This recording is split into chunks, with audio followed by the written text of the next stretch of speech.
Good morning. That's it! It's all over!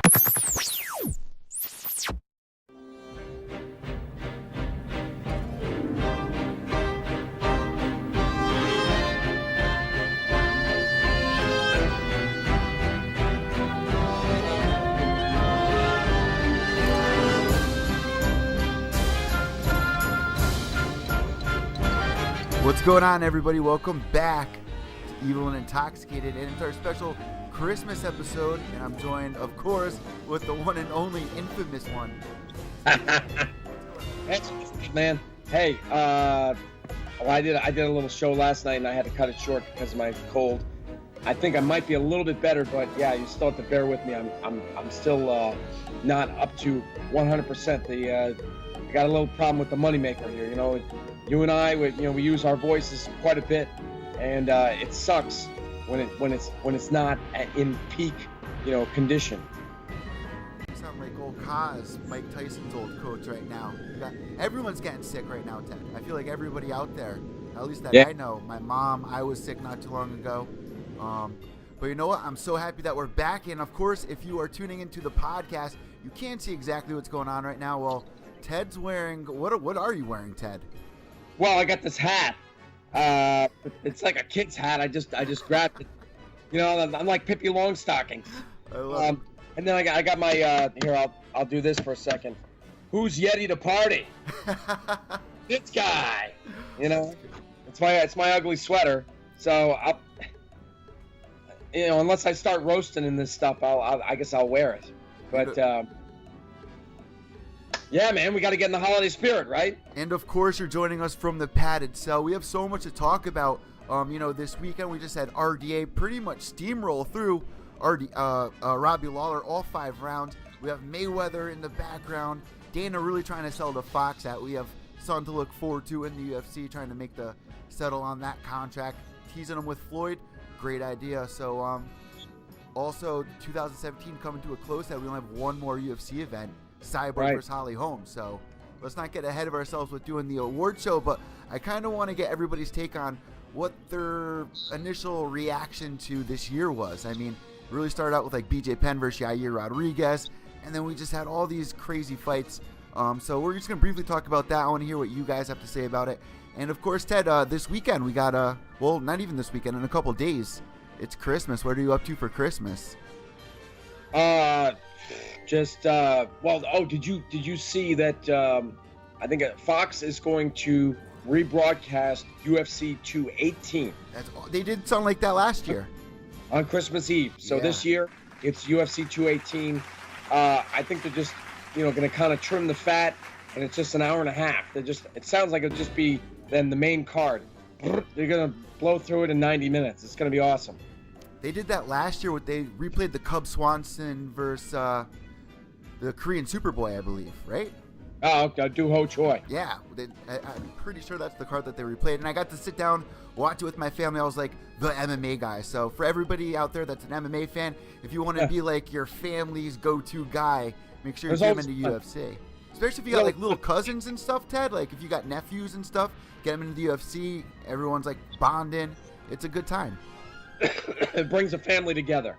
Yeah, in a crazy way. And for everybody tuning into the podcast, Ted, before we begin the show, of course, this weekend I'm Italian. I'm going to have my Italian family Christmas Eve. We usually open Christmas presents at midnight. And then the next day is kind of like the calm down. You see the rest of your family or whatever. So got a busy couple days ahead here. Got to get some Christmas shopping in. But before we jump into today's show, I just want to tell everybody that's going to be tuning into the podcast, following our episode here today, Ted, I have a special guest that joined me a few days ago, and I'm going to be playing our interview at the end of the show. I don't know if you guys have Netflix, but if you do, you might have heard of G.L.O.W, or the Gorgeous Ladies of Wrestling. So I had Roxy Astor on. I used to watch it as a kid. No way, Ted. Tina Ferrari. Saturday mornings, yeah. Attila the Hun. Kong. I remember Queen Kong, a giant woman. She was about the size of Gabby Garcia. Queen Kong. Or I guess the modern Attila equivalent. the Hun.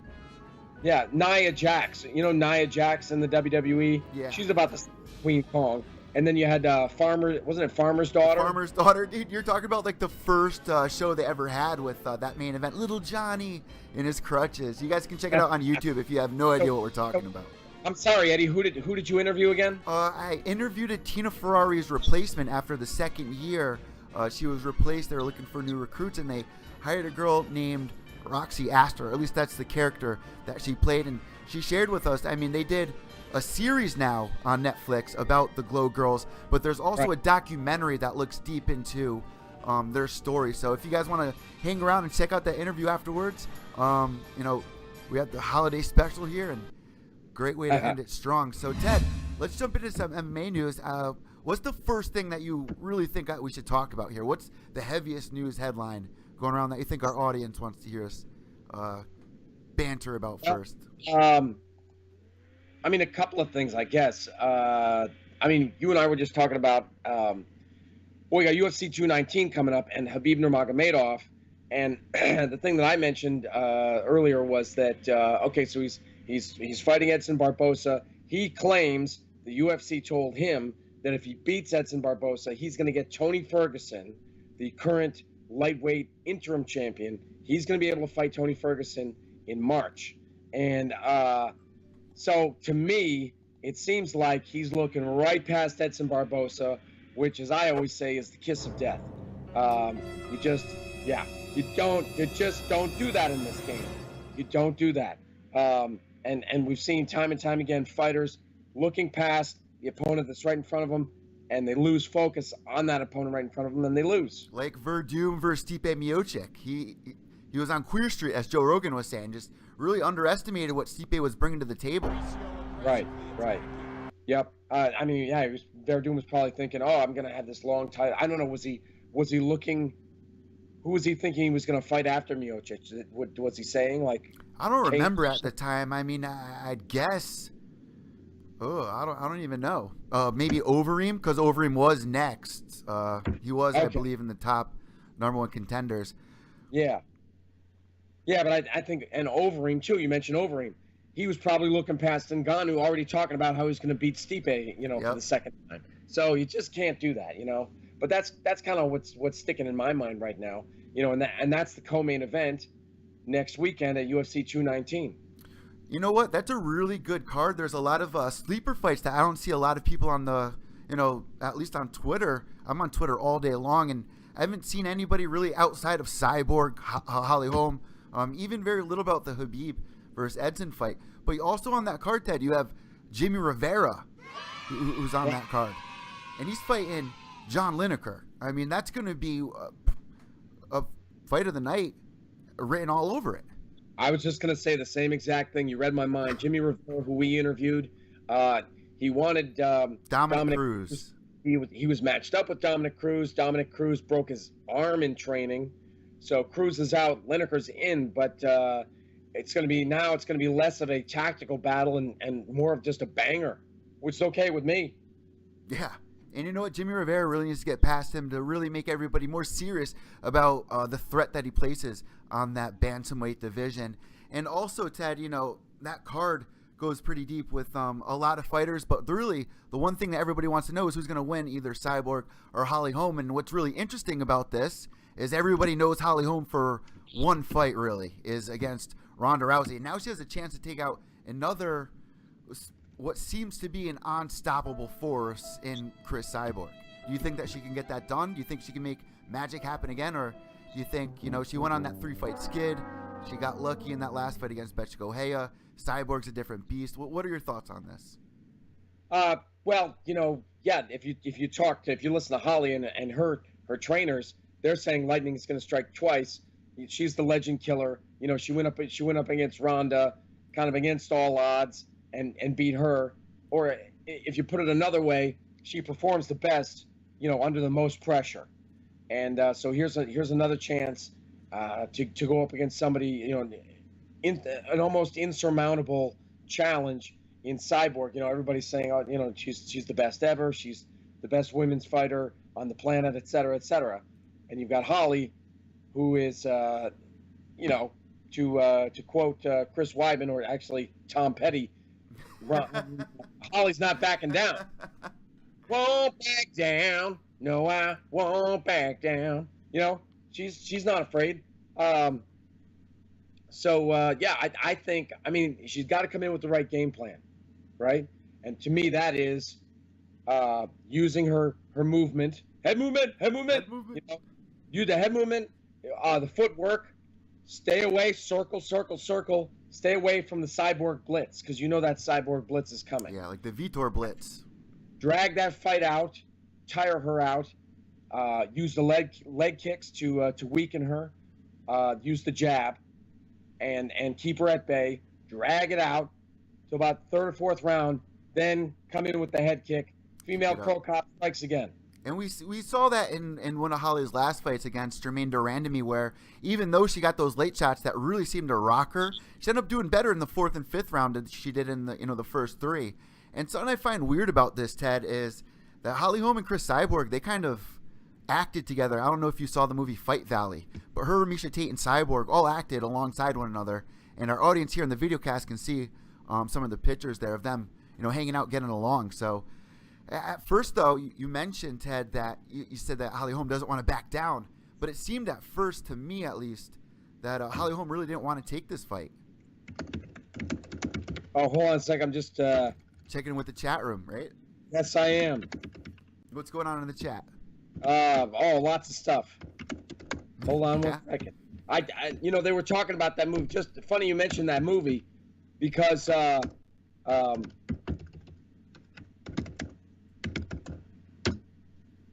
What movie? What movie was I talking about?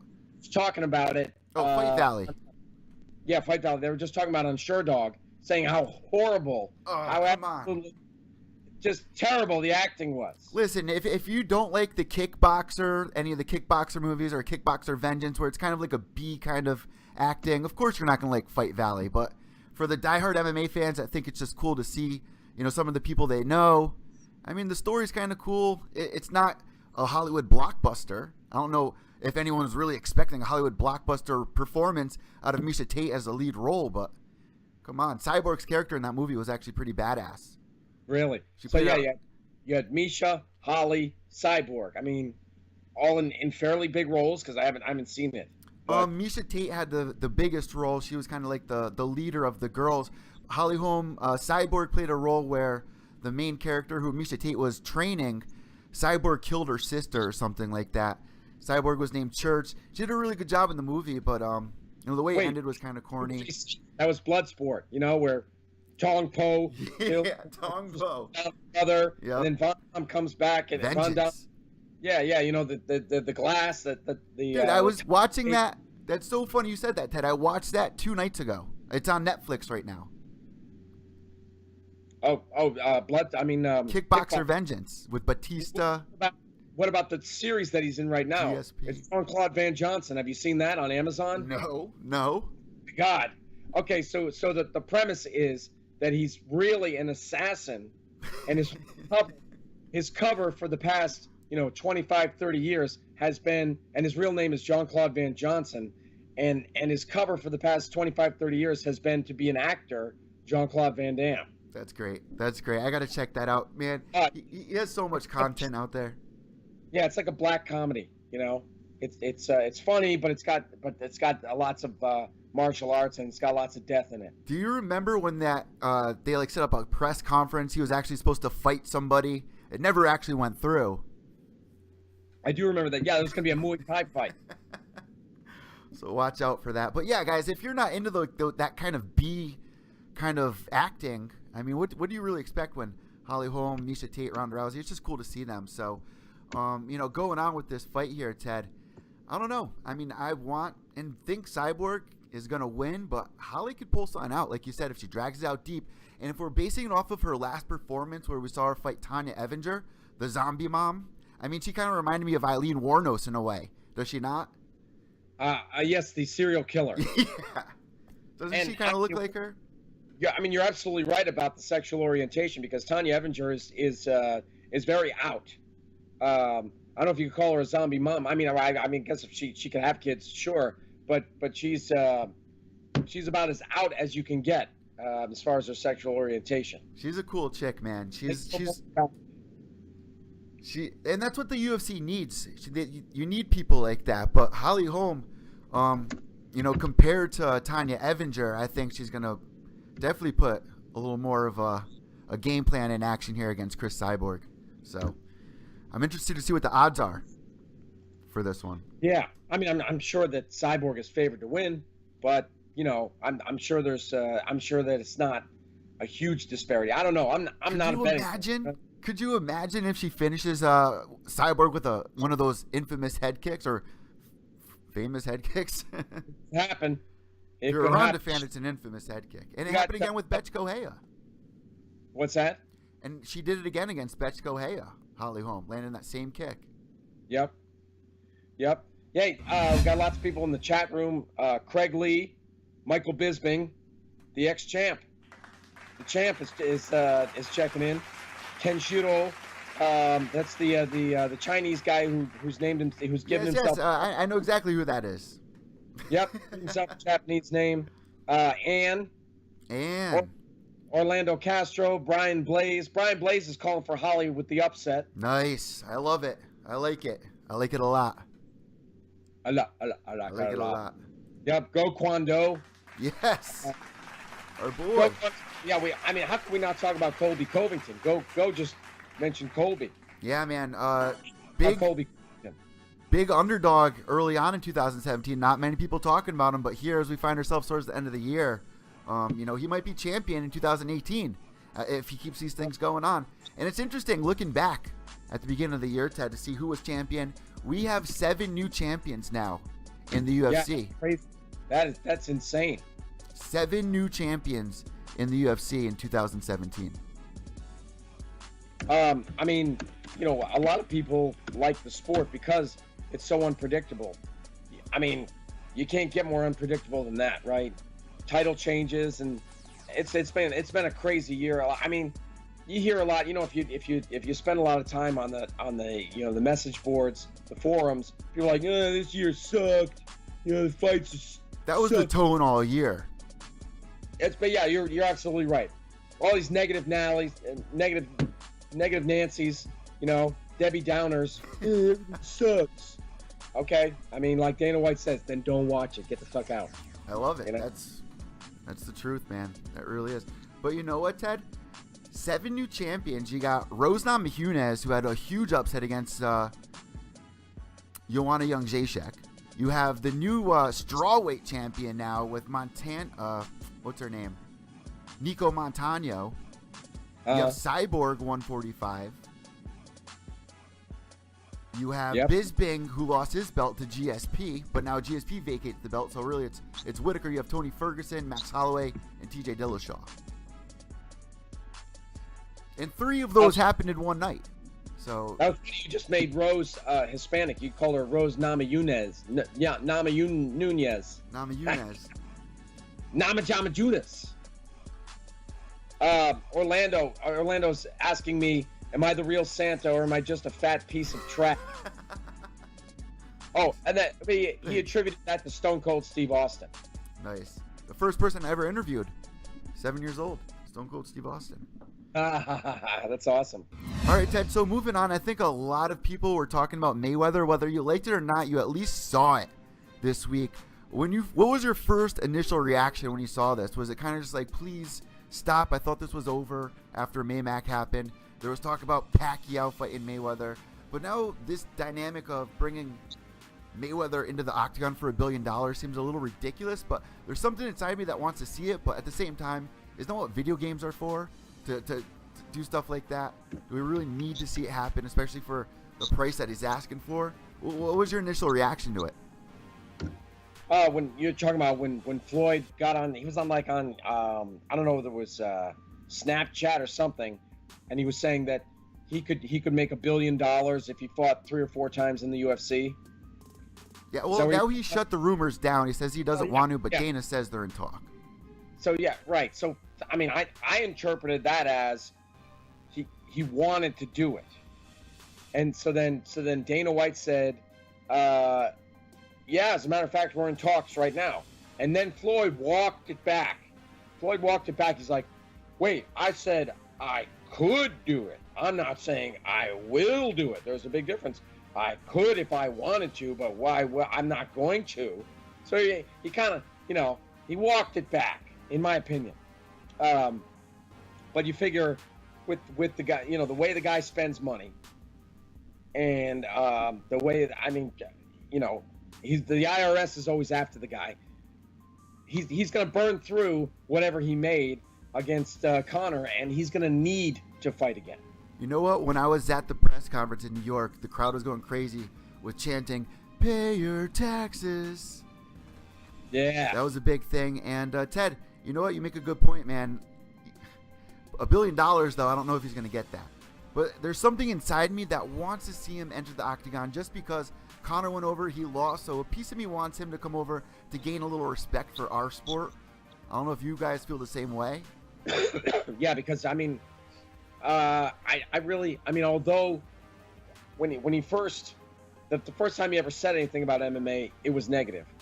Then he kind of, flip-flopped and he said, no, I do respect it. I'm not quite sure I believe him. And so I think you're right, Eddie. The only way he will truly gain that respect is if he gets in the octagon.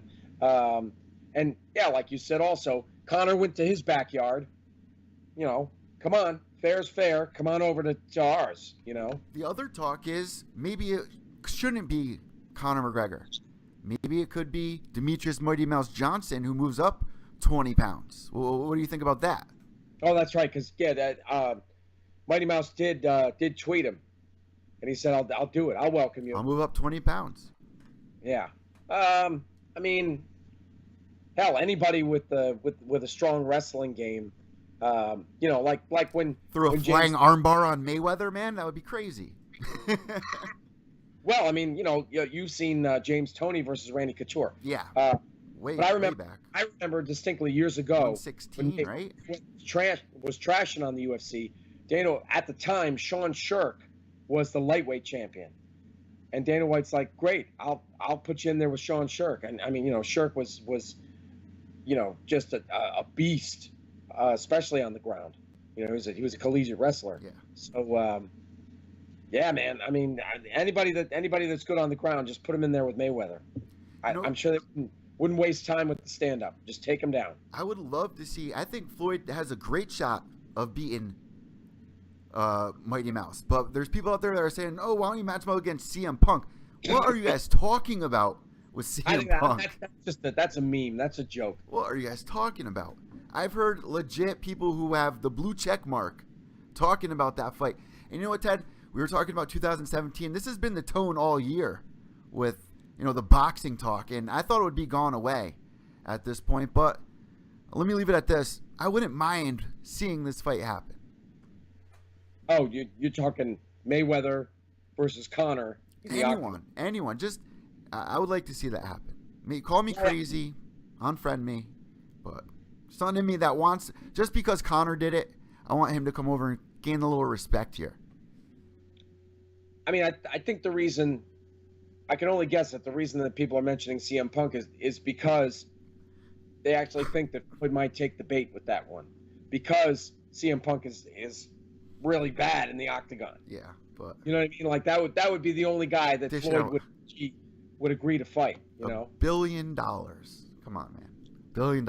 He's talking about over the course of put 4 into $1 billion, so that's $250 million.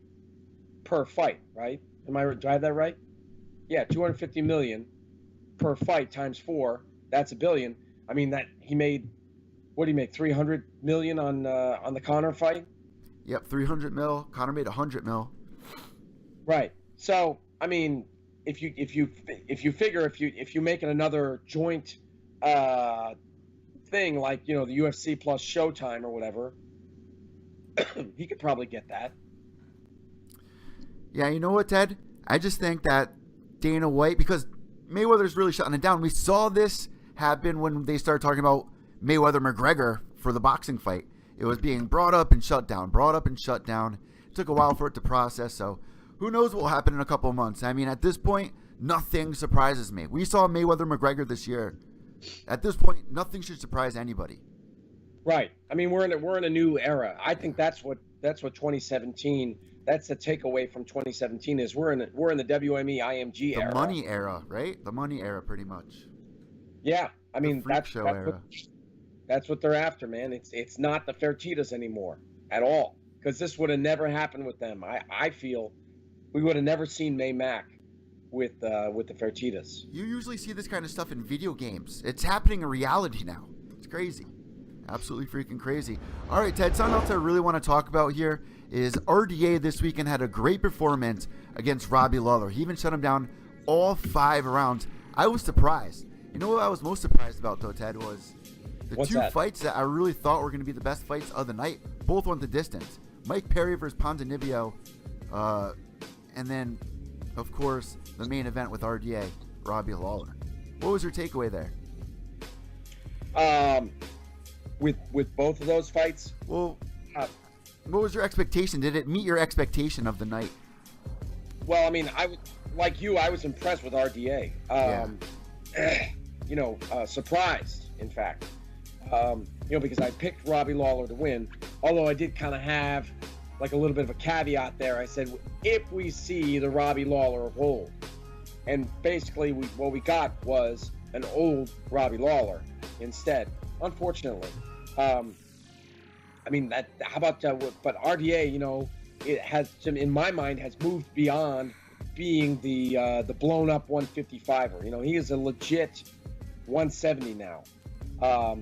He might be a little bit shorter, he might be a little bit smaller than some of the other guys, but as far as stature and as far as reputation, he's there.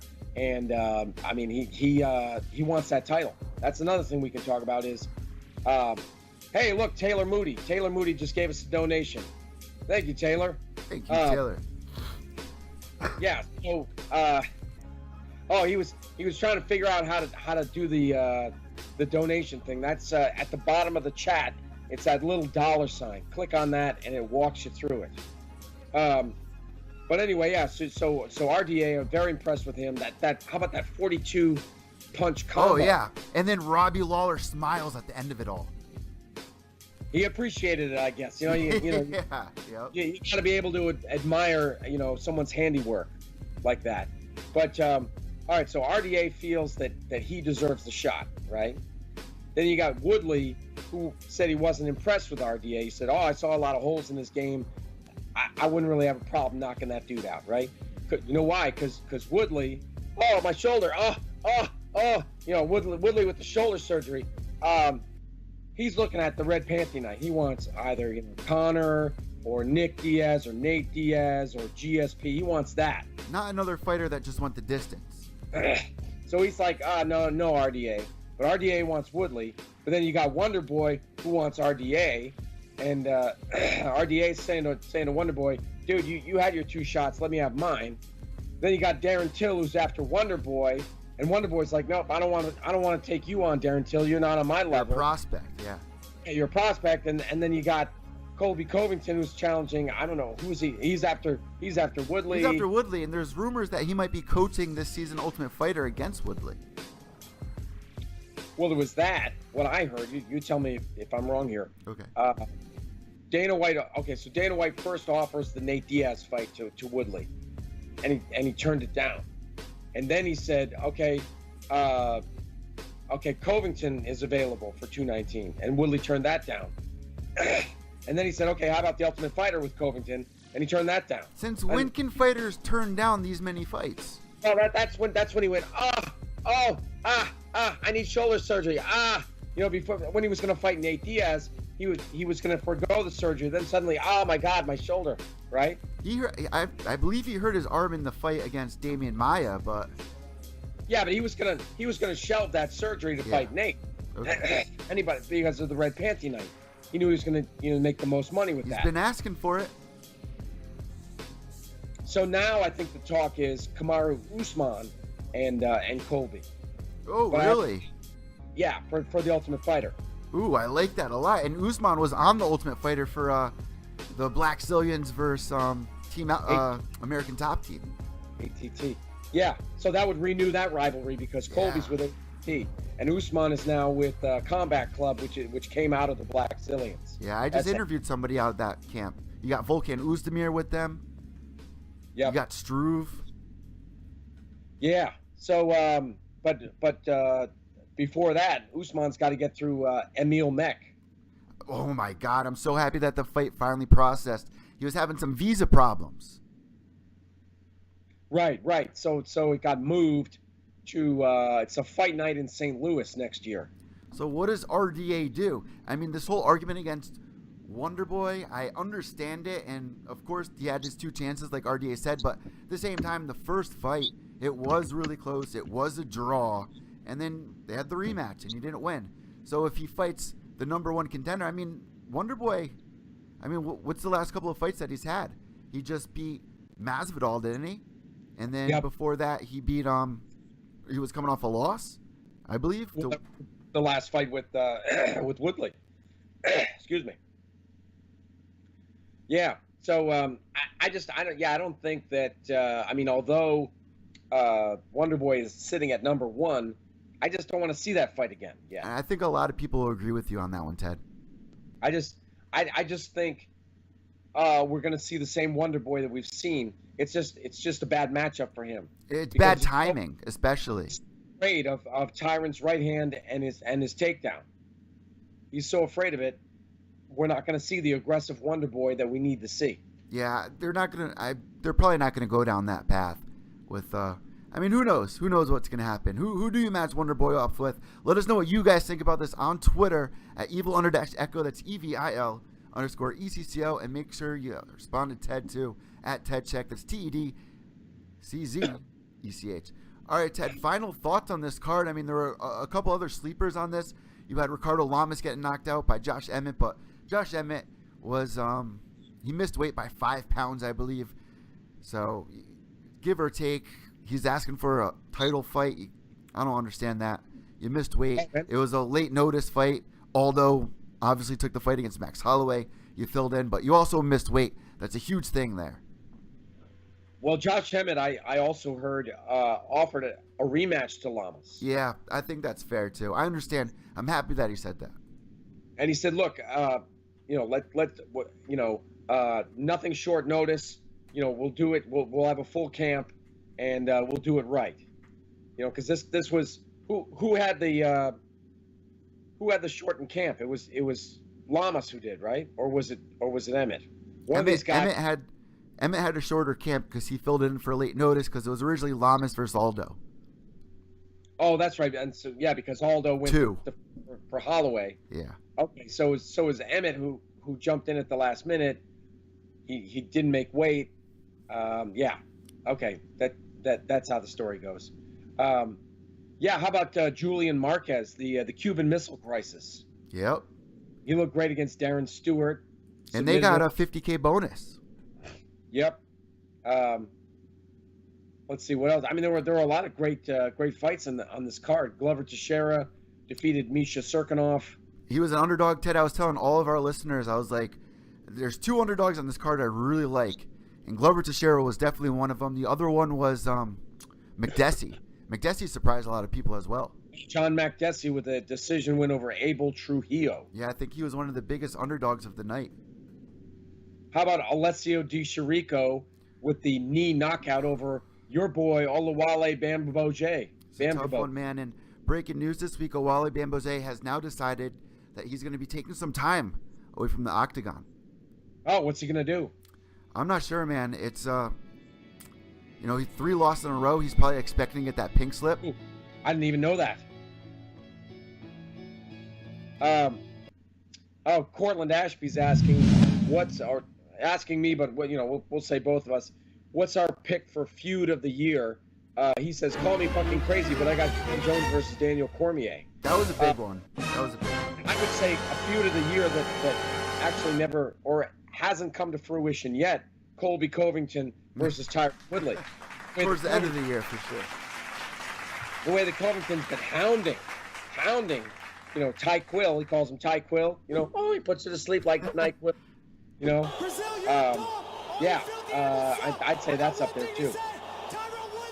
Yeah, I can't wait. And guys, just a reminder, we're going to be doing the end of the year show. But usually you got to wait for the end of the year to actually happen. We still have UFC 219. And last year, there was a lot of shows that decided to do the end of the year show a little early. And we weren't able to get that Ronda Rousey, she's back and now she's gone, into their show. So lessons learned from last year to make sure you wait for the very final event that the UFC is going to hold. And Ted, Bellator on the other hand too, I can't wait to talk about them. They had another successful year in 2017 themselves. I guess they did. I mean, they held to a me, pay-per-view, a successful pay-per-view. To me, they're still kind of, they still need to bring it up a bit more, They built the roster this year for sure. It was a bit of a building year. Yeah. I need to see some bigger events. They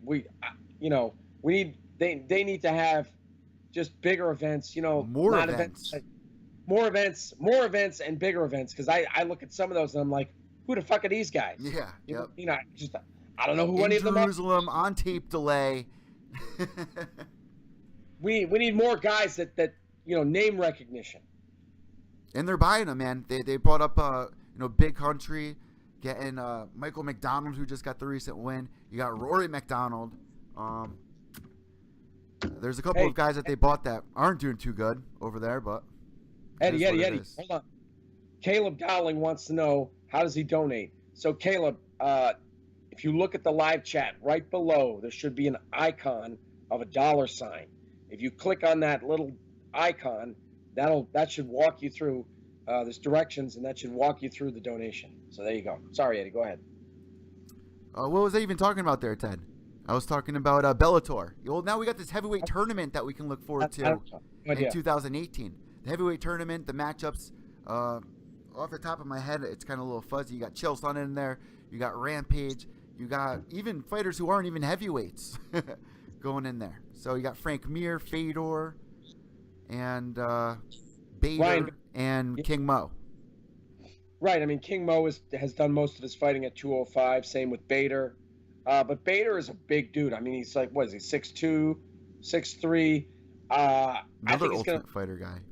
What's that? Another Ultimate Fighter guy. I think he's going to still look good at, he could come in at like 230, and he'll still have some abs there. I'm sure he cuts from about that to get to 205. But Mitrione is actually the guy that's favored to win it all. Yeah, I've been seeing that a lot, man. How awesome would that be? I mean, he just beat Fedor, and now Meathead, the guy from season 10 of The Ultimate Fighter, the guy that everyone was picking on, the guy that they thought everyone was an idiot, the guy who came over from the New York Giants that they didn't even know was on the Giants. Now he's favored to win over some of these legends here. And he can do it, man. He can fight. Just like Rashad said down that season. He might be dumb, but that boy can fight. Yeah, I mean he's one of if not the youngest guy in that. How do you not love Matt Mitrione, man? He cracks me up. I mean, do you remember the episode? Remember Big Baby from that season? Big Baby, the big dude. He used to get really emotional. Big Baby. I forgot his real name. They used to call him Big Baby. You had Brandon Schaub on that season. You had Justin Wren. What about Titties? You had Titties. Yeah. What's his name? Schrogen? Freak is his real name. Schrodinger or something crazy. It was like Schroeder or something. Something like that. Titties versus Rampage. I still want to see that go down at some point. But yeah, man. Moving on here, Ted. 2017, the recap show, guys, just a reminder, it's going to be coming on not next week, but probably about 3 weeks from now, because we have one more show to end off 2017, me and Ted here on EVil Intoxicated. So the New Year's show, I guess we'll call that one. And Ted, also, really quick, I didn't bring this up to you before the show, but Ronda Rousey, it might be the last time we've ever saw her was last year, because it looks like she might be going over to the WWE. What are your thoughts on this, really quick? I think that's where she should be. I think that's what you'd say that. I don't think that she could handle another loss. She's already, she lost the first time and she lost it. She became unhinged. You remember the pillow over her face when she got off the plane at LA? She absolutely lost it, and so I thought she couldn't bear to lose again, but then she did to Amanda Nunes. So I just think I think she's at the point where no more, no mas. I gotta find the reaction videos, dude. I was at fight parties for both the fights that she lost. Just the expression and the mood in the room was so uneven because you had the Ronda haters and the Ronda lovers, and they're two extremes. You know what I mean? You're either a diehard for Ronda or you just absolutely hate her. I gotta find the clips. Hold on, Caleb's having a little trouble here. He can't seem to donate, can't see the $sign. All I see is the live chat and then send a message symbol. I'll try to figure something out. Maybe it's got to do with something in my account settings. Yeah, I don't know. If you see anything that looks like a speech bubble, that sometimes means donate as well, right? I think so. Honky Tonk sees the $sign. Yeah, so I think that's where, back to Ronda and WWE, I think that's a great place for her. She already appeared at one WrestleMania. Then she was in another little skit. I mean, it was horrible acting. Yeah, everyone was saying it's the cringe. Even Roxy says that at the end of this episode. Through the roof. But, you aren't going to see any, Academy Award winners in wrestling anyway. Well, there are some good ones. I mean, there's some decent ones. I mean, you got Batista now. I mean, he's not the best actor, but he's in some pretty big blockbusters like Guardians of the Galaxy, Kickboxer Vengeance, even though it's like a B movie, but right. But so yeah, and her friend Shayna Baszler is already on the roster. You know what, Ted? I gotta hit you with the comeback on this one, and our listeners have heard me say this before, but anyone new, I mean, let me hear your take on this. But I brought this up to you before in the past. Maybe she needs to do this to get that spark, that thrill again, to really fall back in love with the reason why she started doing it in the first place, other than her mother's, obvious career. But if you read Ronda's biography or know anything about her, she's a huge fan of wrestling growing up. Her godfather was even Roddy Piper. I mean, the WWE has been hand in hand with Ronda Rousey throughout her life. You didn't know that? No, I don't think that's her godfather. No, I don't think that Roddy Piper was. I don't think she very close friends with the family then, or I believe. As far as I know, Judo G.L.O.W has known her because she started training in judo, and Jean, of course, is Judo G.L.O.W, and that's how she may have known Roddy Piper, at least peripherally, because he actually earned a black belt through Judo G.L.O.W as well. Okay. And at some point, I think once she started fighting as a pro, he allowed her to use his nickname of Rowdy. Yes. Yeah. I don't know. I don't know that she knew him as a little kid or whatever. But I thought so. I thought so, but you might be right on that one there, Ted. You might be right. Orlando Astro says if I want to see Miesha Tate in lingerie, I got to give him a woo. Well, that's what a lot of people are saying. Maybe Ronda will return for a Miesha Tate rubber match. What are your thoughts on that? I mean, if there's any fight, and here's my other argument towards this, Ted. I know that you say for my last thing, you're always saying that if you're away from the sport for a year, it's like 5 years away pretty much because the sport's always constantly growing. And the other thing about this all, Ted, is that when you're at the top of the division, you're at the top of the world, you're one of the best, and you lose once or twice, I understand that's really hard on you, but you're still one of the best in the world in my eyes. So to walk away from the sport, I just want to see her make that comeback and end it on a good note. So maybe this Miesha Tate rubber match might be a cool idea for Ronda Rousey if she does want to return. What are your thoughts on that? But to have a rubber match, don't you have to have one win apiece? Yeah, that's true. That's true. Connor and Nate. The rubber match is to decide who gets up 2 versus 1 on the other side. Cruz, yeah. No, because Ronda's already got 2 solid wins over Miesha, so you know what I mean. She might say, why would I want to do that? I already beat this girl twice. I don't know. Yeah, I see your argument there for sure. I wouldn't mind seeing it because I don't know. I think Miesha. Prior to the Holly fight, Miesha was the closest one. I mean, she got all the way to the 3rd round with Ronda and got out of that armbar. How many times? I don't know. At least once or twice. She did better than anyone had ever done against Ronda up until that point. So I guess I wouldn't mind that. I mean, Amanda Nunes, man, she's one of the best out there. And if Holly Holm doesn't get past Chris Cyborg, I want to see Amanda Nunes versus Cyborg. That's the fight to make after this is all said and done. If Holly doesn't, shock the world once again with another amazing win over somebody who really seems unstoppable. Really, the David versus Goliath. Holly Holm is David in these cases. Yes, she would be. I mean, she had a shot against Ronda, but probably she was. She was like a plus 1,200 underdog. Right. I mean, her wins in the UFC up until that point were really lackluster. You know, what I mean, I was really impressed. Yeah, I was impressed with her before when she was in Legacy, but I was not impressed with her so much in the UFC. You know what makes me kind of favor her getting this win over Chris Cyborg, and I know that we're circling back to this only because Ronda was being brought up. But, if you look back at who Chris Cyborg has lost to, there's Jarina Bars in the Muay Thai fight. I know it's not MMA, but if you look at the style of fighting, Holly Holm has a very similar style to Jarina Bars. So does Jermaine Durandamy. I don't have. I've only seen that Jarina Bars Cyborg fight once. She nails her with a couple of really nice up kicks, just really using her length, and Cyborg charging in, really using her up kicks and stuff like that. Really beautiful fight. But again, Muay Thai. Chris Cyborg walking outside of her own comfortable sandbox into someone else's playground. So, she did.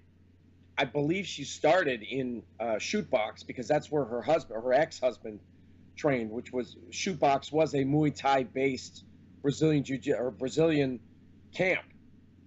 So, Bars, like, that's all she does. Yeah. Whereas Cyborg, also has a Brazilian Jiu-Jitsu black belt. So, Cyborg's more of an MMA fighter, and Bars is strictly Muay Thai. So, but I think Holly's boxing. I think Holly has better boxing than Cyborg. Cyborg probably has more power, but Holly's been able to augment her boxing with the kickboxing, with the kicks to the head, So I think she could knock her out with that. I can't wait to find out. We got 2 more weeks. What day is that fight on, the 30th? What's that? UFC 219? 219. December 30th. Yep. All right. So Ted, Saturday. Before we end today's show, I think the one fight that everybody is really looking forward to in 2018 is this Stipe Miocic versus Francis Ngannou fight. Francis Ngannou had that brutal KO over Alistair Overeem. I was literally, my heart, it was like the dark side of MMA fighting, where I got nervous for Overeem. I really did. Francis Ngannou, in a performance like that, do you think he's going to be going in this fight as the favorite over Stipe Miocic? What are your thoughts? He might be. He might, because of that brutal knockout, because of the string of wins, the trail of bodies that he's left behind him. He might end up being what? Have the odds come out yet? I'm sure they have. I'm sure they have, because the fight was announced, and usually when a fight's announced, or even when a fight's talked about, there are odds for Paulie Malignaggi versus Conor McGregor. So I'm sure there's odds for this. So, yeah, he probably is favored to win. Stipe is going to have to come in with the right game plan. If Stipe beats Francis, could he be considered one of the best heavyweights of all time? Or does Kane really hold that? Because there are a lot of people out there that think Kane shouldn't be considered one of the greatest of all time, considering some of the people that he beat were kind of looking towards the end of their career. And I didn't say that, but I've read stuff like that on Reddit plenty of times. Okay. Well, if Stipe beats Ngannou, I believe he will have the record for the most title defenses as a heavyweight champion. Isn't that weird? Don't you feel like Kane defended more than he did? Would he only defend it like once or twice, right? I'd have to look back at his record, but I guess he didn't. He lost to Verdum, and then Verdum lost to Stipe, and here we are now with Francis Ngannou. You also had, Francis Ngannou in 2017 fight like 5 times almost. So he's been picking up some steam. They definitely fast-tracked him. Hey, we got Oompa Loompa on here. Ngannou looks like he's about 40. And I know sometimes, and I don't mean to stereotype, but sometimes with folks who do come from Africa, you don't know, they're not sure when they were born. A lot of times, I guess the birth records there aren't as advanced, if you will. That's interesting. I never even thought about that. Yeah. So people, and even Overeem brought it up. Isn't he from France though? Isn't he? Or no, he's from. Way of Cameroon. He was in Cameroon. He was born and raised in Cameroon, and then he moved to France. But even Overeem, before the fight, Overeem's like, "How old is this guy?" I haven't heard that, but that's interesting. How old of a guy am I fighting? There's no way this guy is whatever he says he is, 29, 30. That's great. It's like the movie The Benchwarmers, where they bring in the old drunk Spanish dude. He's like, "Here's my birth certificate." It's like written in crayon. Francis Ngannou. When Obama became president, we had all these people saying, "I want to see the birth certificate." Well, maybe we do the same thing for Ngannou. That's absolutely crazy, Ted. So yeah, man, closing out 2017, looking forward. I think that's the fight that everybody's really looking forward to. You got the Bellator tournament. What's the one fight that really stood out to you this year, though? Before we end today's show, what's the one fight that sticks out? Is it Mayweather McGregor? Is that going to be what 2017 is remembered for?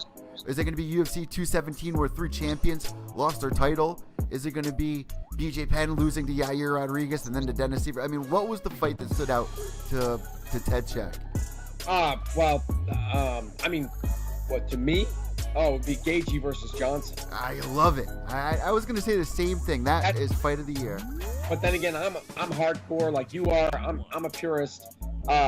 It's not going to be Mac. I want to forget about that thing. I want to forget the thing ever even happened.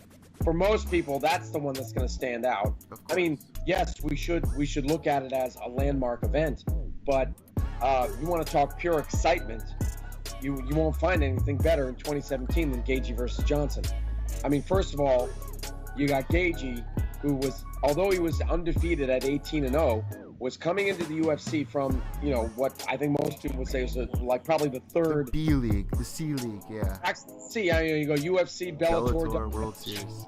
It was World Series of Fighting. Now he destroyed everybody over there, but now he's coming into the big leagues. And proving himself. Taking on the number 5 lightweight in the world, okay? And beyond that, just the trash talking. I mean, Johnson really stooped to a new low. You call him like inbred and stuff like that. Well, yeah. What are you, the product of incest? You look inbred. Really? Didn't rattle Gaethje in the least, and karma's a bitch. So, but it was a back and forth, seesaw battle. And eventually Gaethje came out the winner. I mean, just an absolute display of beautiful brutality. And you know what? No love lost for Justin Gaethje in his last loss against Eddie Alvarez. I mean, you lost no brownie points there with me, at least. Eddie Alvarez was about to drop at any second. He was wobbly, man. He was wobbling and really trying to keep his balance. His leg was all chewed up, and Eddie landed that one real nice knee. Yep. And Justin Gaethje was even still trying to fight back, even at that point. I mean, he was not going to stop until his heart stopped, really. So that was another really exciting fight, even though he lost. Yeah, oh yeah, definitely. I mean, Gaethje said he was at first he was pissed off at the ref for stopping it because he wanted to be knocked totally 100%. Yeah, that's sick, man. That's sick. And and now he realizes, hey, that was a good stoppage. Especially with that fight style, for sure. You remember previous to that, he had said, actually even before the fight against Johnson, he said, I'm looking for the guy that can knock me out. Yeah. I haven't met him yet. Where is he? So you had the Bellator champion against the World Series of Fighting champion. That's what I liked about that.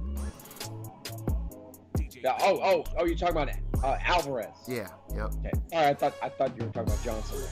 No. Yeah, right. Alvarez, the former Bellator lightweight champion. I mean, he was like the face of Bellator when they first started out.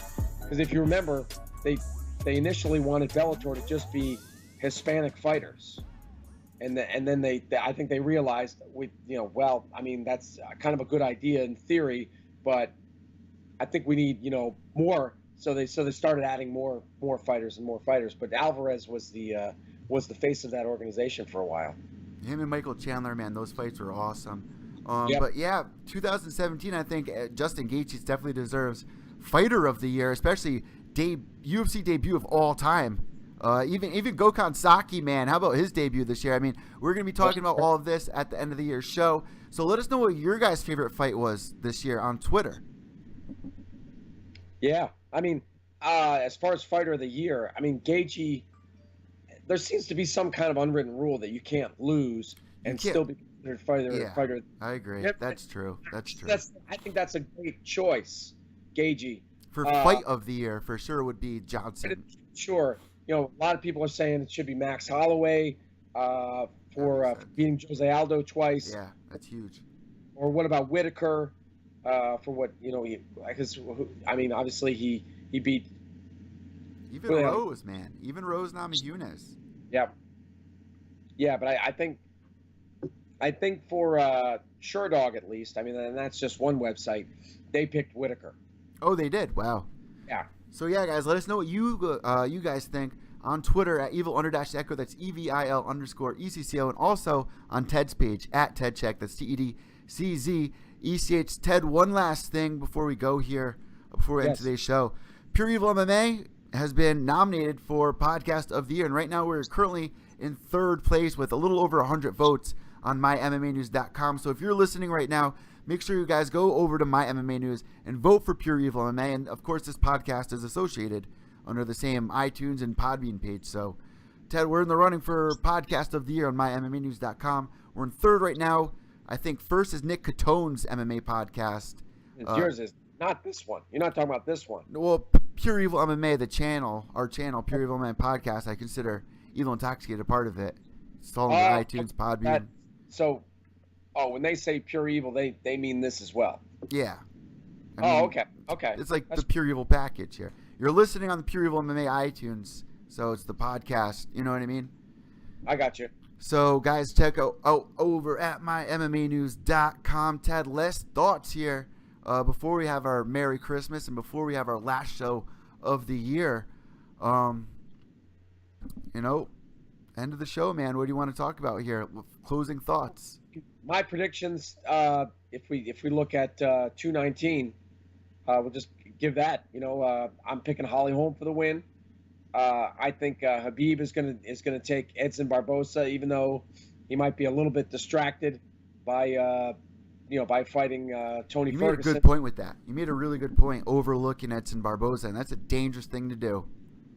But I think he's going to beat the tiramisu. I think he's come in on point. I mean, God forbid that something goes wrong and he winds up in the hospital again. I wouldn't be surprised. If that's the case, then he should never even try for 155. Oh, he should just go to 170. That better not happen. I got Jimmy Rivera over Lineker. I really don't know a lot about Calvillo, and I mean, of course, I know who Carla Esparza is. You're talking about Cynthia. Yeah, Cynthia Calvillo.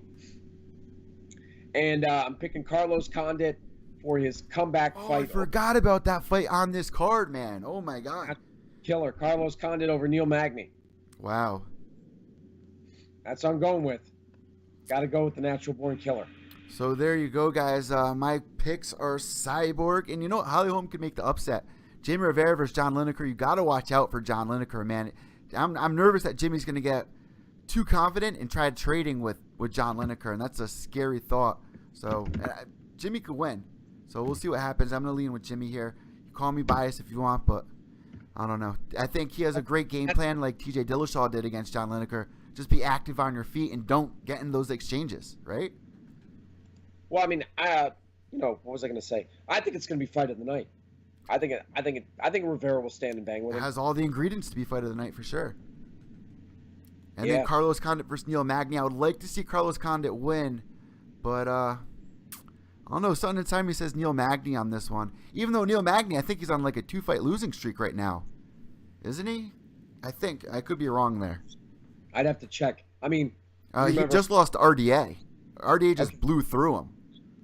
A while back, he had that 7-fight win streak. Yes. Since he's kind of been hot and cold, win one, lose one, or win 2, lose 2. He beat Johnny Hendricks though, I believe. That was a great fight. That was a huge win for him. I think it's a good comeback.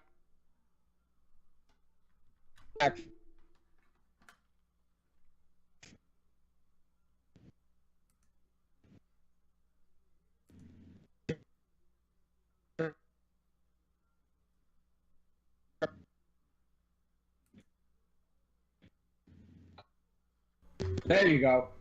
You see me? Here I am. You woke up because you were just sitting there like this with your eyes closed.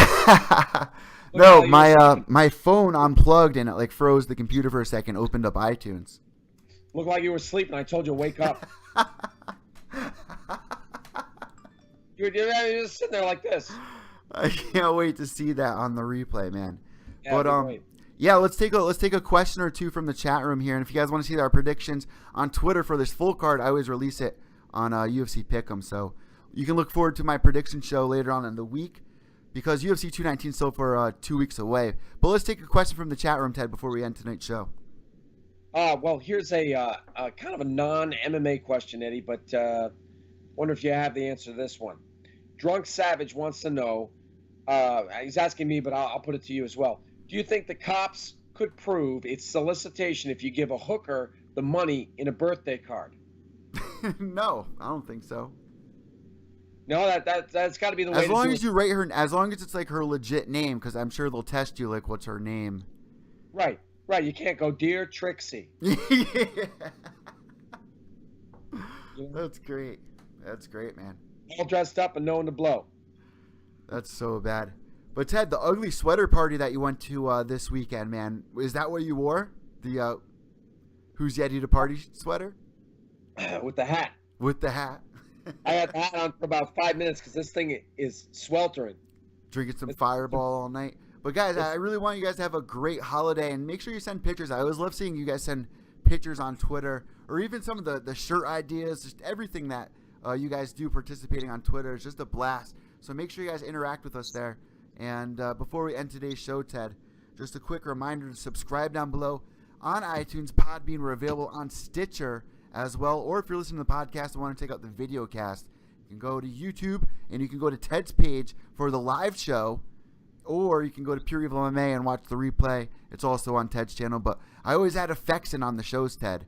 For we're doing it live. You don't hear the music. You don't see the sound effects. So if you're listening to or watching the video cast, it's always cool to listen to the podcast because it's a little different. There's some quirky things I always add in there. And of course, on today's show, we have Roxy Astor joining us.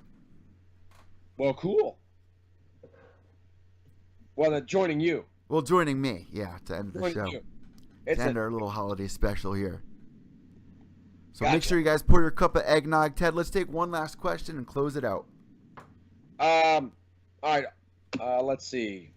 Mike LaValle saying happy holidays to all the fight fans out there. Happy holidays. Another year following MMA with our ears to the track. Great day to be an MMA fan. It's a great day to be an MMA fan. That's right. Every day is. Drunk Savage. Here we go. Did you hear Mark Hunt say he's not resigning with the UFC? That's another huge story from 2017. Mark Hunt's war with the UFC. I mean, I think he said he's going to fight out. I think he's got 3 more fights. He's going to fight those out, and then he wants to go to Japan. I saw that on his Twitter as well. I believe that was like his exact tweet. Yeah. 3 more and I'm moving on or something like that. I mean. And he just had a fight announcement. It's going to be him versus Curtis Blades. That was just announced earlier this week as well. A little break in fight announcements. Yep. Yeah, that should be a good one. We'll see. A lot of nonsense, Ted, in 2017 with, fighters not happy with the way things are going. You saw a lot of fighters go to Bellator. I've been reading a lot of comments from fighters recently saying that kind of like anti-fan. Like fans are, I hate the fans. The fans hate me and I hate the... Mighty Mouse had a huge argument this year about that. And it's kind of catching on. I mean, I'm seeing other fighters kind of stepping up and saying that, whether it's just American fans or MMA fans in general, but they're like, they're fickle. Like if you win, if you're right, like Frank Sinatra, you always said that's life. You're riding high on Monday and you're shot down in May. So in other words, when you're up and when you're winning, they love you, and nobody loves a loser. Yep. You know, that kind of a thing. We've seen that so many times in the sport. It's sad. It's true. But then again, you got people like Ann who love their fighters no matter what. I mean, like, she loves Cowboy. Look, the guy lost 3 times this year. Look at DC, Ted. Look at DC. How many fans flourished in his loss? They felt bad that he was in the octagon crying. I thought people were going to take that and run with it, but there were actually people online being like, "That's not cool." Come on, DC. A lot of people were siding with him this year, so this goes both ways. Yeah, I mean, there's some fans out there that are diehard. You know, they love their fighters, and that's it, through thick and thin. Ann's the perfect person to bring up for that one there, Ted. So shout out to Ann and Mike. Happy holidays to all of everybody that's been following us throughout the past couple of years here on EVil Intoxicated. Shout out to them. We're going on to our 3rd year now, Ted, right? What? 3rd year? I don't know about that, Eddie. Didn't we start in 2015? Maybe End of 2015, I think you guessed on my show. Maybe we developed the show. You might be. I don't know. You might be right. I have to check back. I think right around the time of Aldo McGregor, I believe. Yeah. I'm gonna go back and check that because that would be crazy. I'm pretty sure the end of 2015, entire 2016, 2017. Right. And moving into 2018. That's crazy, man. So here, episode number what? 62. 62. 62. Thank you guys so much for tuning in. Was there any last question besides no Mark Hunt? Let's see. I'd have to look back here. A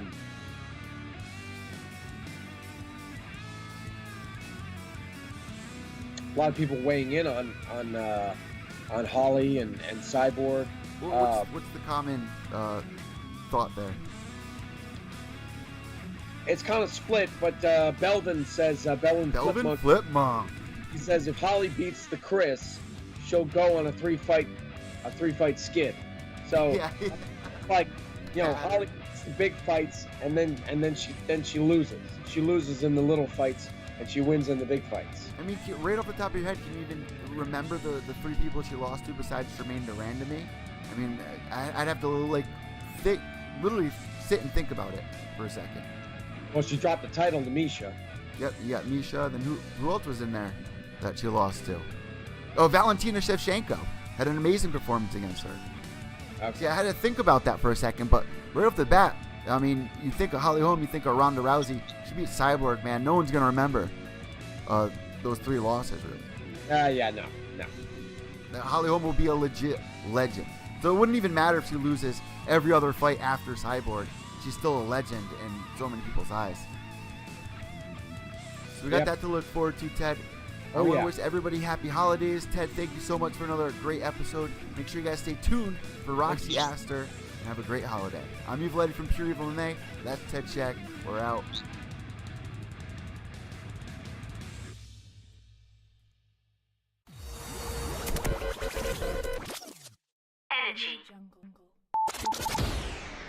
Alright guys, welcome back to the holiday special here on Pure Evil MMA, and I have a special guest for everyone known as Roxy Astor, one of the faces of G.L.O.W, which if you haven't seen it, you can go check it out on Netflix. They did a great documentary, and also they have this series going on right now. So Roxy, thanks for joining us here today on Pure Evil MMA. First off, how are you doing today? Are you ready for the holidays? I'm doing good, but I have to say, if you haven't seen us, go check us out on YouTube, because we're the 80s, but definitely do check out the G.L.O.W Netflix, but check out us, check out our documentary, and then you can check out the G.L.O.W Netflix if you haven't already. See, that's what I did. Like, my uncle is very familiar with you. With you guys, and as I was growing up, I was a huge fan of wrestling, but you guys were really the pioneers of, you know, where the divas are today. They have the show Total Divas, and you guys really paved the path. Yeah, isn't that great though to kind of be compared to something like that? Because I think it's so crazy where female wrestling is going and where it's going to keep continuing. You know, it's even with the show, what is that, the Diva show? Yeah, yep. The reality show, and just, I mean, it's like, you know, it's women wrestling this year. It's crazy. It's about time, that's all I can say. With all the bad stuff going on, this is a good thing. Well, you guys, like I said, paved the pathway because back then there weren't any, really big organizations funding all female wrestlers. And if they saw a wrestler like, oh, female wrestlers, they think of somebody like, Matilda the Hun. And, used to think you guys were either lesbians or you had to be freak shows. But you and people like, Tina Ferrari and people like that really showed young girls that, you can be pretty and you can fight and you can wrestle. Okay, but I have to say Matilda the Hun is one of my best friends. Well, of course, Matilda from the very first, episode that they did for G.L.O.W. And you came in after the 2 years replacing Tina Ferrari. Were you familiar with G.L.O.W. at the time before you joined? Okay, the funny, I was a fan of G.L.O.W. So it's kind of like, just imagine you're watching your favorite TV show and they're like, we're looking for a few people to fill this part, like let's say Friends or something, and you're like, yeah, I wanna go fill that part on Friends, and you love the show. And then you end up getting the show, then you end up following the person that you love on the show. So that's kind of how my story was. I watched it, I was a fan, and then I ended up taking, over, in a different way, Tina Ferrari's place. We were from New York. We were the East Coast girls. They were the West Coast girls. So were you actually from New York? Sure. Yeah. Something that I found so interesting when I was watching the documentary, I mean, it was a roller coaster of emotions. I literally cried. I even rewatched it last night and cried again. What did you think about the documentary? Did they do a good job, setting the mood for what you guys were going through at the time and the fun that you guys had and the troubles that you guys had? Well, yeah, when you say you cried, you probably cried at the end where we all got together and Mountain Fiji came in and saw everybody. I think that's the part. Is that the part that got to you? Yeah, as soon as you guys were singing the song when she enters the doors, I started bawling my eyes out. Right, and, it's not like, the whole tone of the documentaries, you're crying, you're kind of like, wow, I really understand these girls.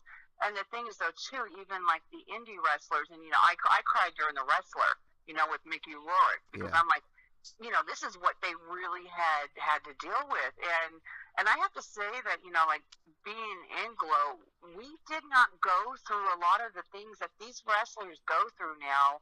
And, we kind of like just jumped on TV.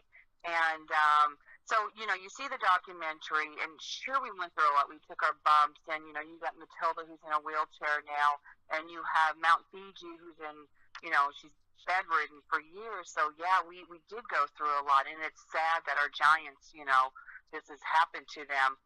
It touched up on a lot of, seeing Mondo Guerrero. He's great. He was at my first After G.L.O.W. Stage show, and he's amazing. So, it was great. And it was things that I even didn't know from watching it, and I remember that day when we all got together at that hotel. I think it was the DoubleTree, and not Matilda. I don't think Matilda was there. Think of it, but Mount Fiji coming in, and just to see her face, it was like what you saw in that video, just intensify it, 100 times more. That's how we felt, and we hadn't seen a lot of these girls, like in years. So that was like truly genuine. The guys got it exactly how it was. You couldn't have said, "Cut, let's redo." It was just a one take thing. Like whatever happened. And I think that part was very, very genuine. The only thing I had, I think, kind of against it, not really against, but I think it could have been more, more girls. I think they should have reached out to a few more girls.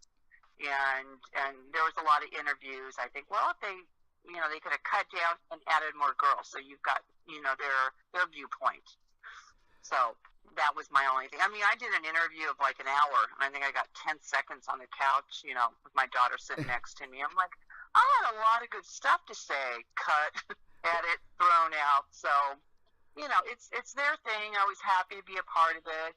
I think it opened the doors for a lot of people going, okay, G.L.O.W, yeah, where is it? And then you have the G.L.O.W Netflix. So it was a good door opener. I think it's great. And it won a lot of awards. I think it's a Tribeca. And I like hearing that people were touched by it. So that's great. Yeah, and I definitely have some questions about, what's going on now and with the cruise and everything. But I just want to reminisce a little more about what you were talking about with, sure. Matilda right now and Mount Fiji. I think they did a great job talking about, the ring. I mean, what was the ring actually made out of, and what are they made out of now? Okay, you're asking somebody who basically just kind of walked in and did her match. From what I've heard, the G.L.O.W ropes were very, very cushiony and comfy.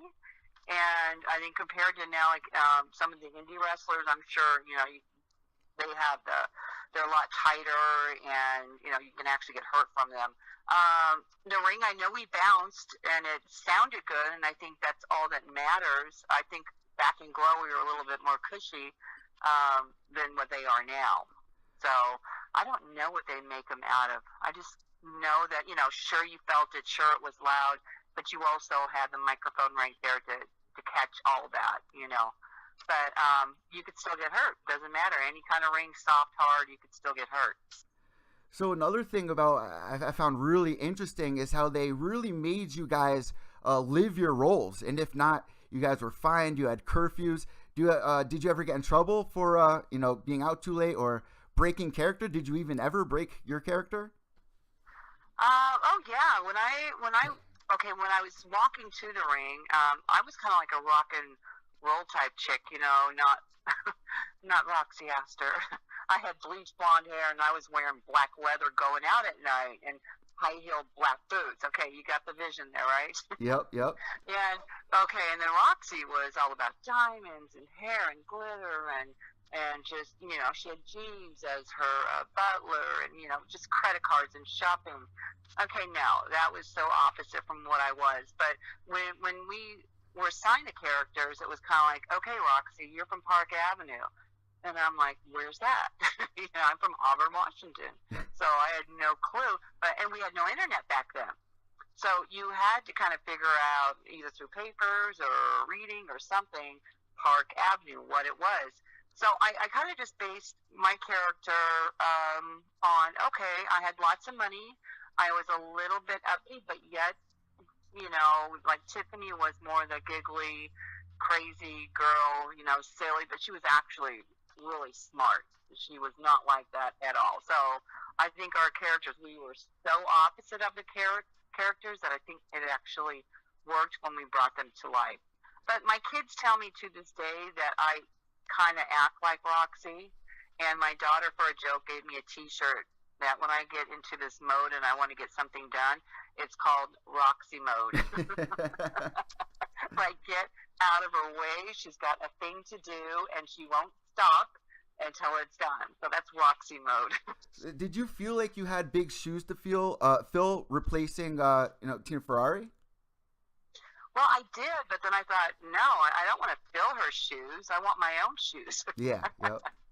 As a Park Avenue girl, we don't wear used shoes, okay?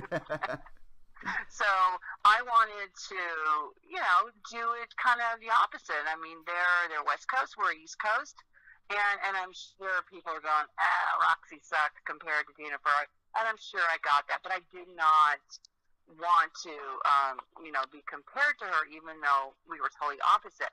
My thing, I think that I was a little threatened by, and like, she had muscles, and I'm like, there is no way I'm going to be able to, and genetics, probably working out, whatever it was, I'm going to be able to get myself to look like that. And I thought, you know what?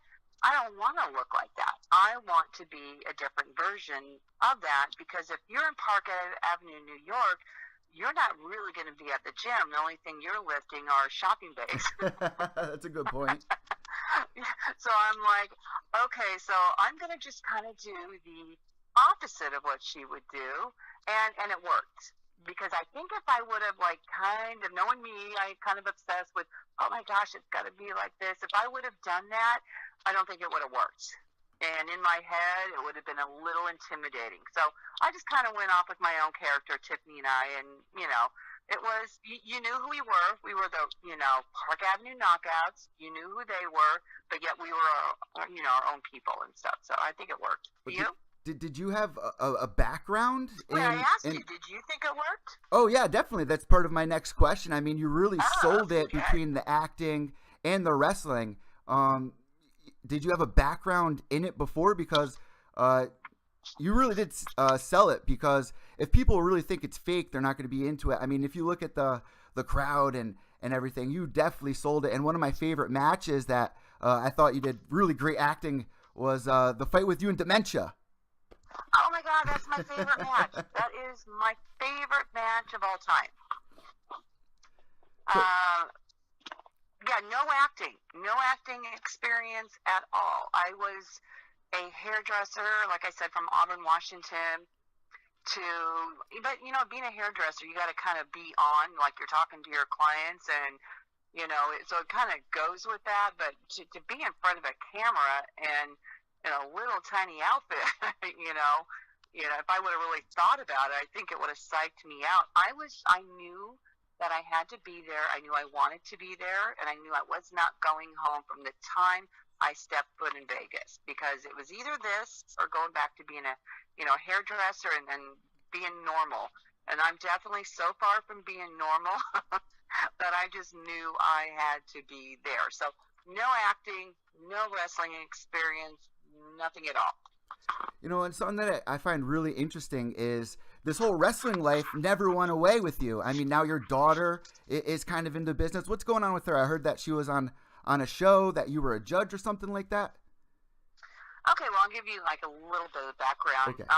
She was in Wrestlicious. I think she was 18 years old, and that was Johnny C., who was Johnny Caparella in G.L.O.W. The wrestler, she played Juvie Hall when she was 18.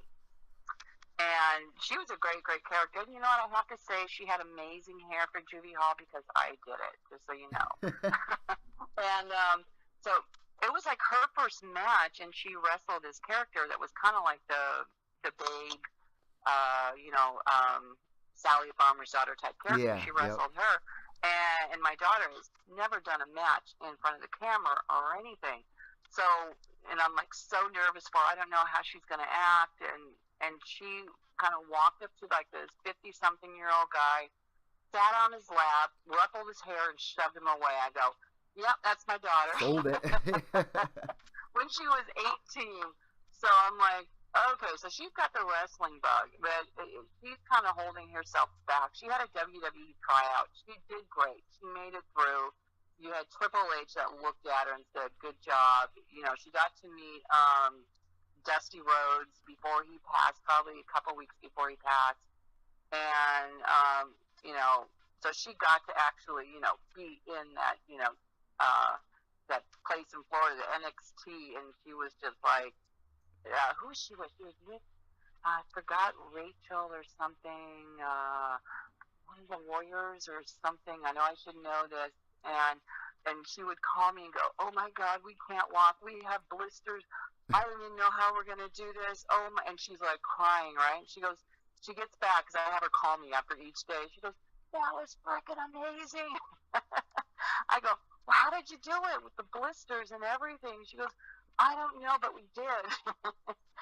So you kind of get, so she got the bug there, and she actually got a maybe. So for her, a maybe was kind of like,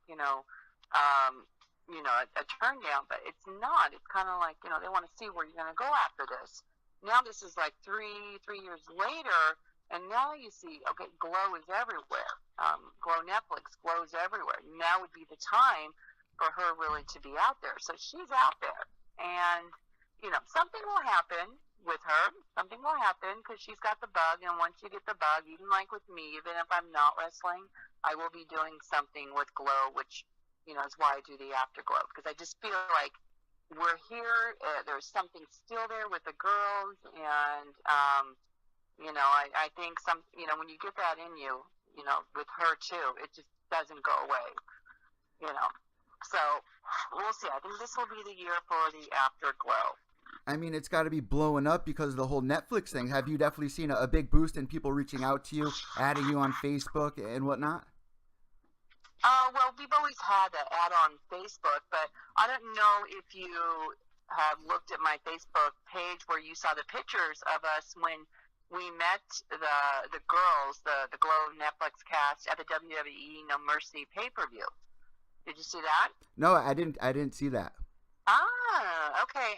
And the funny thing is, so we got VIP tickets, and we watched the No Mercy, and we're in the VIP area, and then all of a sudden we had Eileen MTV, and she's filming, this is us at the, WWE No Mercy VIP, and the girls walk in from the G.L.O.W Netflix cast.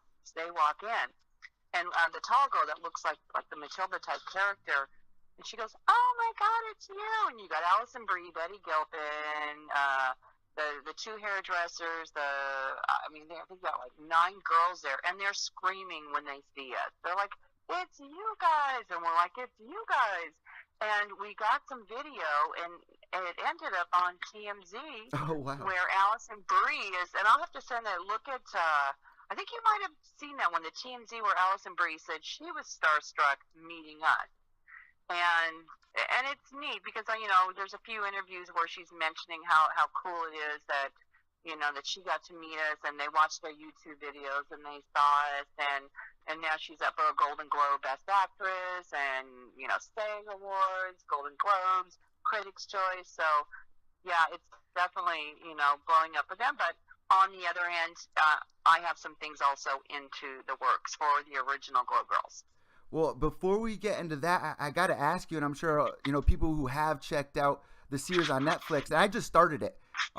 So don't ruin it for me, but what do you think about it? I mean, how did they do a good job portraying it? Because they didn't really, take you guys specifically and it's like, oh, that's Tina Ferrari. Oh, that's Roxy Astor. Oh, that's, what did you guys think about the series?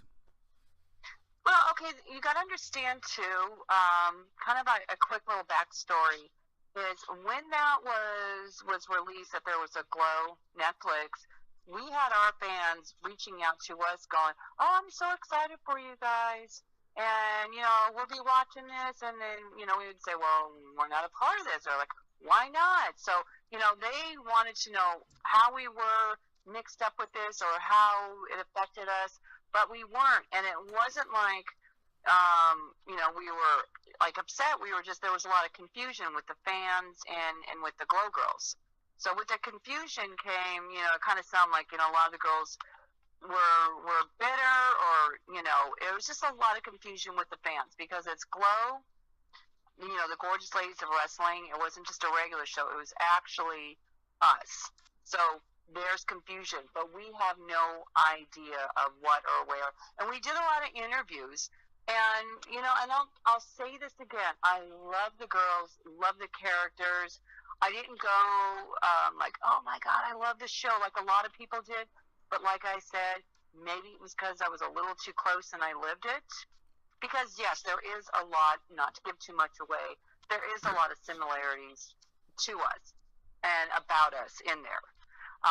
But it's very, if you want to have a good time, just, it's like I watch Let's Make a Deal 9 o'clock in the morning, and you just want to kind of just watch something very, cool and just, not too political or not too, just something fun, then definitely watch it. And talking to one of the girls, season 2, there's a few good things coming up. And this is actually talking to one of the girls from the G.L.O.W Netflix. So we're excited to see that.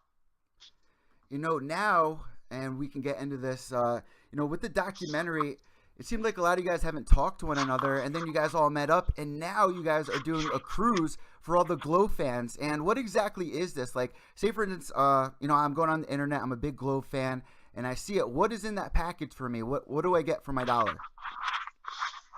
You get more buck for your dollar. Like I haven't, what do I get for my dollar? Okay, what do you want? So you guys okay. tell like what it is okay. I started the Afterglow stage show, and that was October 2014. And never thinking, like, hey, I'm going to bring this on a cruise. And I thought, how can we do something with the fans, something a little different, with the fans? And I had the opportunity come to me. So we did our first cruise. And so what you do is, besides getting your cruise, you get all the Afterglow events included. But not only that, you get to hang with the G.L.O.W girls. We don't lock ourselves in a room and like showtime. Then you get to come out and shake our hands. You end up becoming our friends, and you hang out with it. I got Christmas cards from a lot of the people on the cruise. They have my address. That's how much I trust them and love them. And we're having breakfast with them. We're eating with them at 2 o'clock in the morning. We're partying with them, dancing with them, till 2 o'clock. So these girls, the G.L.O.W girls that are going, are so involved and love the G.L.O.W fans. We call them the After G.L.O.W fans now, because everything now is After G.L.O.W.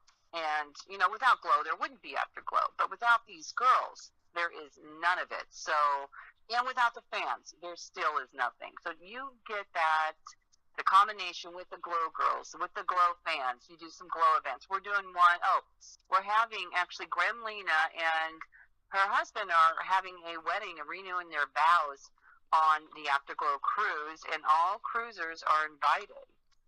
And this is not your typical thing. From what I heard, she might be walked out on a leash. Classic. You It's didn't hear classic. that from me. That's just a rumor I heard. Nothing is as it seems. That is classic. We also have the After G.L.O.W Gong Show. And with every event I do, there's always a twist, which is, and they'll ask me all year, what are you doing, Roxy? I can't tell you. I want things to be a surprise. Here's your event. And we have the G.L.O.W fans that are going to be part of the After G.L.O.W Gong Show. And we're going to have our 4th After G.L.O.W stage show, which is a fan interaction show. We have a fan hot seat where the fans can ask us questions. And we've had like a truth or dare where we had some crazy stuff happening. I think we had Matilda Hun was motorboating some guy she brought out from the hall. That's awesome. While his wife is standing right there after renewing their vows. Oh, God. That is so awesome. And we had a pie eating contest last year where, they're like, oh, yeah, we're going to, we had the G.L.O.W girls sitting down, and they're like, yeah. And I'm like, who wants to see G.L.O.W girls eat pie? And they're like, yeah. And then I stopped and I go, okay, G.L.O.W girls, go pick somebody you want out of the audience. So we had the fans exchange with the G.L.O.W girls, and then I gave like pieces of paper where one person had to be fed by a G.L.O.W girl, one had to be blindfolded, one had to be, we had like little things with it, and it was so funny. I'll have to find the video for you on that too. And at the end, I knew it was somebody's birthday, so I blindfolded them, and I got a can of whipped cream, and I had it filled to the top. And he got so sick at the end. It was dangerous to watch, but it was so much fun. So, like I said, you just never know what's going to happen. You're going to see these flyers, and it's going to look all fun, but there's always more, because the G.L.O.W girls they're a fun group. And we also have a masquerade ball. A masquerade ball with the G.L.O.W girls. Because it's obviously you guys can't really perform anymore. So hearing these stories and hey, bite your tongue, okay? What we lack in the ring, we definitely make up in spirit and fun. Like, I don't think any 21-year-olds will even have anything on us when it comes to having a blast. So another really big thing that's going on right now, obviously you got this cruise thing going on, the Netflix thing going on. But I kind of saw you on a show that I didn't expect you to be on, and it had to do with your pet. Oh, God. Yeah, yes, you did. You know what? I'm an animal lover, and I was actually going through a divorce, and I thought, you know what? My daughter brings home this dog, and it's not my dog. That's number one, I have to say. And it was a big dog. And I had a Mastiff who was blind. And I had a couple Pomeranians. So we bring this dog in.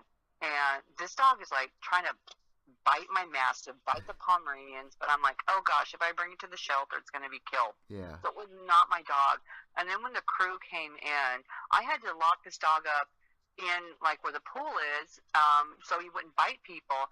But they made it sound like this is where the dog was, and they wouldn't, and they fed it plastic, and like I'm trying to like clean the poop, and they're like, no, can you just wait? And then I'm looking at it, and they're like, and the dog was never picked up, or I put my life on hold for a dog I did not know, so it did not go into the shelter. And I got what? I got a free dog house. I got the dog. I ended up getting I think it went to Linda Blair's ranch out there. Sorry, I think I really, did good by that. And the dog's name was Peanut Butter, but the dog did have some issues. But I still didn't give him up to a shelter, so. And of course, it's weird how Hollywood will make things, look totally different. Oh yeah, we see that on almost all reality shows, no matter what it is. They'll take a clip from 3 days prior from that actual scene and slip it in there. But for everybody listening, yeah, I would never do anything like that again unless I had some control. Because we had a pool, and my daughter, the one that was in the wrestling, she had on these jeans, and I would tell the people, the production company, that you have this dog, kids can't go down the slide, when they're swimming. And I think I only had the dog for like maybe a month or something. And they're like, okay, let the dog loose. Let her go down the slide. I'm like, well, hello? I think the dog's going to, chew her. So the dog's, going after her. And they're like, okay, let's do that again. I'm like, you guys are horrible. They got it. They got to get the content. Oh, yeah. And then I think she had a little shot of her G-string, right? Oh, God. People were, online going, oh, yeah, nice shot. And it's like, oh, shut up, you pervs. So for everybody listening, you can check out this episode. It was called, what was it? It's Me or the Dog, right? Yeah. Yes. It's Me or the Dog. So before we let you go, do you think that you guys might be in the next season of G.L.O.W? Are they going to try to associate you into the show a little more? Where are things going from here with you and association with G.L.O.W and possibly even the show? Okay, you have G.L.O.W Netflix. It is a total separate thing from the G.L.O.W Girls. Sure, it was inspired by us. Sure, it was, but, where do you cut the string? Do you bring the girls over there? Do you, mix it up? I think if they were going to bring us in, I think it would have, and it should have been the first season. Yeah. Well, obviously, nobody was there, so I don't think there's really a need, to bring the girls in. But let me just tell you one thing. I have a lot that I'm working on right now. Everybody knows that I'm in Roxy mode with the Afterglow, just so you know. I'm in complete Roxy mode from the time I wake up until I go to sleep. And so it's opened up a lot of doors for certain things. But I don't think there's a need for us to really be there. People know, because they are now saying in interviews, about the G.L.O.W Girls. I think before maybe they couldn't, but now they are. So people are aware of who we are and that, how they were inspired, and, the whole show was inspired by us. So, without us, it would have just been a women's wrestling show, and I don't think it would have gotten really the play that it's gotten. But I don't think there's really a need for it. Who knows? Maybe in the future, you just never know. Like I said, this is Hollywood. You never know what's going to happen. But I know on my end, with the Afterglow and the girls that I have involved, you will be seeing us out there soon. Last thing I gotta ask you, but you will. The very last thing I have to ask you, because it goes hand in hand, you got to see Ronda Rousey, and Ronda Rousey is the pioneer in mixed martial arts for females, and she grew up, watching wrestling, being obsessed with wrestling. You were able to watch her fight. What's your thoughts on Ronda Rousey and her opening up doors and everything? Oh God, because see, I'm a huge MMA fan. In fact, my boyfriend is Dan Magnus. Oh, nice. He's a world champion kickboxer, and his son is Brandon, and he's a photographer at UFC in Las Vegas, and he's actually there at all these shows. He got his tickets when we were watching the Ronda Rousey fight, where it ended, I think, in like 12 seconds. Yeah. Yep. Remember the one? Was that the Staples Center? Kat Zingano. I don't remember. It was when she was at her height, and and I just remember watching her walking out very, very cocky. But I have to say, before that, it was Holly Holmes that was right before her, and I looked at Dan. I go, okay, this Holly Holmes, this is a tough girl. This is the one to watch. And I said that because she could box. She could, MMA. She could do things that Ronda Rousey could not do. And also, too, back then you only had a certain amount of girls that were able or that were into. So, they're, once again, Ronda Rousey maybe the pioneer of the way it was going compared, how G.L.O.W was to wrestling. So we all looked at Ronda Rousey. The only thing that I saw happening with her, she knocked somebody or pinned somebody with was it an arm bar or something? Yep. Like within 12 seconds. Yeah. She walked out very cocky, and that's also people building her up or whatever. And I thought people would be so disappointed that she did that in 12 seconds. People loved it because I think Holly Holmes put on an amazing show right before that. So you had Holly Holmes, that was great. Then you had a 12-second one with Ronda Rousey. And then when we saw, with Ronda Rousey happening, and we saw her on, what was the show with Sylvester Stallone? The Expendables. Yeah, I'm kind of like, maybe you need to go back to yeah, don't kind of venture out there. I think she got so caught up in her own hype. And she kind of lost, maybe the fire for doing that. But she was the one that opened up a lot of doors for the girls, which is great. But Holly Holmes, to me, is, I think, the most amazing one. And now we're going to have a lot of other girls. But I think it was Holly that grabbed the attention. And, now she's going to be, I guess, in the WWE. Yeah, Ronda Rousey's grab with the the attention WWE. again, Yep. Hopefully she gets a little bit more acting experience. I know a lot of people who are saying the same thing. Yeah, but look what she did. That's all you talked about. And you know what? When you're up on top, everybody's going to love you when you're up on top. And when she was down, she felt so bad about herself, and I really felt really bad for her. And then, she's going to be right back up on top, and, and I hope she remembers everybody that was there for her. My boyfriend's son actually got, I think, the shot where she got that kick in the head face, kick. where you see that. Wow. And can you imagine even having that picture, when you're like this champ, and you have that picture out there. Circulating, That's going to stick with you for a lot. So it's either going to, either make you meaner or, what do you do? What do? You go to the WWE. Maybe she needs to find that spark again. Yeah, I think she kind of lost that. What do you call it? The eye on the prize? Yeah, eye of the tiger too. Yeah. yeah. So that's what I feel like. I think she got built up so much, she kind of slacked on other things. Because like I said, my boyfriend who's watching, we watch the fights together, and we're watching, as Holly's doing her punches to Ronda, and I'm like, you've got like two different types of ways, but you've got somebody who can punch and somebody who can grapple, is that what you call it? Yep.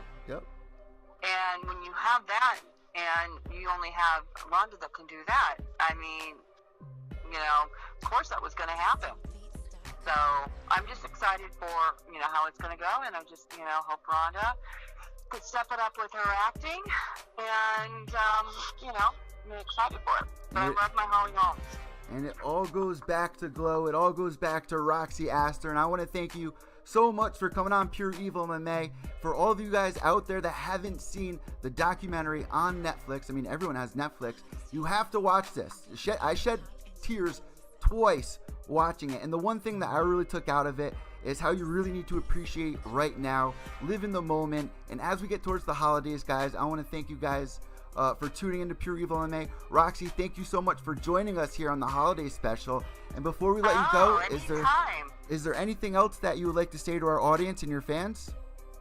Yeah, I would like to say, if you guys, that we still have room on this cruise. If you want the cruise of a lifetime, we're going now from New York to the Bahamas, and we just pulled in. I don't know. Have you heard of Loot Crate? They do the surprise WWE boxes.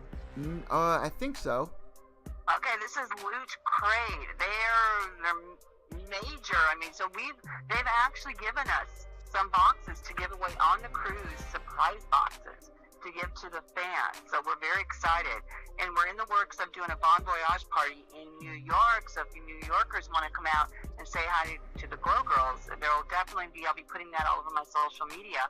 So Loot Crate, we're very excited to have them with us. And March 4th through the 11th is when the cruise is. We have a lot of G.L.O. girls that are just ready to party and get this 2017 past year out of the way and just move forward with the 2018. You can go to www.afterglowatsea.com if you have any questions, I'll accept your friend request, right? Didn't I do that for you? Of course, of course. Yeah, I looked at it a few times, but then I said, yeah, I'll accept it. So, maybe you should check out this cruise. Yeah, you know what? I might even check out if you guys are coming to New York, because I'm right here by New York City. So maybe I'll stop in. I'll be sharing the link on my social media page as well. But for everybody listening, where can they find you on social media other than Facebook? I'm on Twitter as Roxy Astor 1, and Facebook always, and soon to be Instagram by the push of my kids. But hey, you know what? If you're out in New York, why don't you come out and do some interviews? I would love to. So we'll definitely talk about that. I want to thank you so much for coming on. I was looking so forward to this interview, and I really appreciate you spending time here on the show. Thank you, and thank you for bringing up something I didn't want to bring up, the dog. Happy holidays, Roxy. So it's my fault. Have a happy holiday. All right.